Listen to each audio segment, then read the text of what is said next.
I was born a Muslim, my father from Egypt and my mother English. I didn't take much interest in religion during my teens, but as I turned 20 in the year of 1979, a series of events led me to delve deeper into the religion of my birth. Amongst them was my trip to Egypt. There I had long discussions with my religious uncle. One night he handed me the Quran and asked me to read it. I wasn't very keen on reading it, as I didn't want to spend my holidays sat inside reading.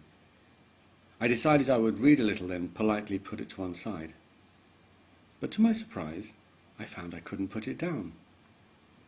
The words seemed to be full of mystical meaning and spiritual truths, and I found myself being very moved. I never saw the harsh and severe passages so often quoted these days. Not that they weren't there, but they never spoke to me, at least not in a literal way. I returned to England full of zeal and determination to devote myself to my newly rediscovered faith. I began to study Arabic, and I completed a BA in Arabic and Islamic Studies at the School of Oriental and African Studies. I became president of the Islamic Society, a post I held for 3 years, and instituted daily as well as Friday prayers. I also set up a Dawah bookstall. I later joined a Dawah society in North London and shared its emirship.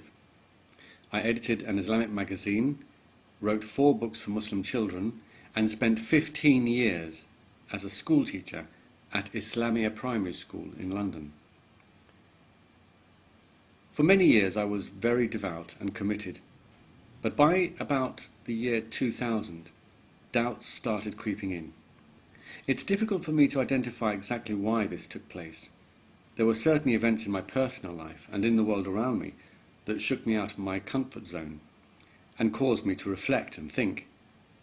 But it would be misleading to conclude that they were the reason I lost my faith. Of course I didn't blame Muslims for the actions of extremists, nor did I blame Islam for bad life experiences. But these things do naturally make one take stock. There would be something wrong with you if they didn't. I began to take a fresh look at Islam, this time much more critically. I started asking questions I hadn't dared ask in the past. How can God justify burning unbelievers for all eternity? What logic or reason makes this just and fair? What evidence do I really have that the Quran is the word of God?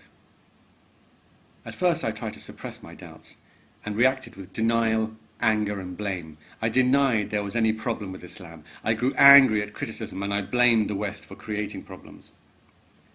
When I did eventually accept that there was something wrong, I still couldn't accept that Islam itself was to blame.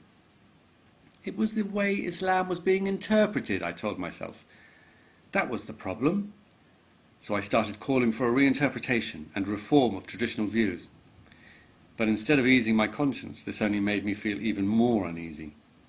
I felt I was simply trying to mould Islam to suit myself, and it only served to undermine Islam's claim to be divine guidance for all times and all places.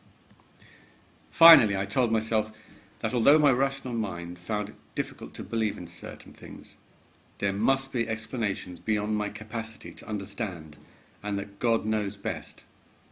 I should simply hear and obey and hold fast to the rope of Allah.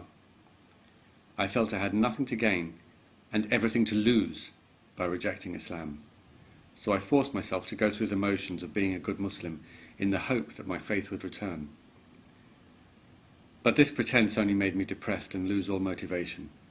The problem is that one cannot choose to believe. Either one does or does not, and if there is a God, then the last thing he would have wanted me to do was to pretend to believe in something that I didn't. It was a huge relief when I finally admitted to myself that I didn't believe in Islam. Though this was only the start of another long, hard road of dealing with the fear and guilt that one is left with. It is drummed into the heads of every Muslim that rejecting Islam is the worst thing one can do. It simply does not bear contemplating. The concept of the kafir is so abominable. Even now, there are times when I think God is going to strike me down with a bolt of lightning and burn me eternally in hell. Even when my rational mind tells me this is absurd, I still think that I must in some way be a bad or evil person for rejecting Islam. But as more time passes, the more my rational mind is able to dispel these fears, and I am able to feel stronger and more confident within myself. The fact that I no longer believe in Islam doesn't mean I'm against Islam. I know that it brings a great deal of good to many people's lives. And of course I know that the vast majority of Muslims are decent, kind and loving people, and I have a great deal of empathy for them. Nor do I feel it is my duty to pass on my beliefs to others, something I felt I had to do when I was a Muslim. If someone is happy being a Muslim, or a Christian, or whatever, and is a peaceful person, then I will defend their right to practice their faith freely. I simply reserve the right to air my own views if I want, and criticize something if I want. However, while I do not believe in telling anyone what they should believe, I do think that one should have the courage to examine the beliefs that are central to one's life and guide one's actions. If one is truly satisfied with them, then they should be fully embraced.